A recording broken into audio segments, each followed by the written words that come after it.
నన్ను చూసి ఓటెయ్యండి, నా పాలన చూసి ఓటెయ్యండి. 2014 నుంచి 19 దాకా అద్భుతమైన పరిపాలన అందించాను. జగన్మోహన్ రెడ్డి 2019 నుంచి 24 దాకా పరిపాలన చేతకాలేదు. కాబట్టి నన్ను చూసి ఓటెయ్యండి, జగన్ని ఓడించండి అని అడగటంలో తప్పు లేదు. ఆ హక్కు ఉంది చంద్రబాబు గారికి. లేదా 14 సంవత్సరాలు నా పాలనలో మీరు అద్భుతం సాధించారు, మీరంతా బాగుపడ్డారు, అదే ఇప్పుడు వచ్చేటప్పటికి మీరంతా పాడైపోయారు కాబట్టి నాకు ఓటేయండి అని అడగడంలో తప్పులేదు.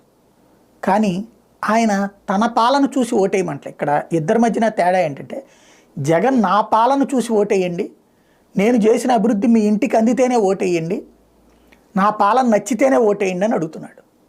నా వలన సంక్షేమం మీ ఇంటి గడప తొక్కితే ఓటేయండి అని అడుగుతున్నాడు. అంటే అతనికి నమ్మకం 90% మందికి దక్కిందని.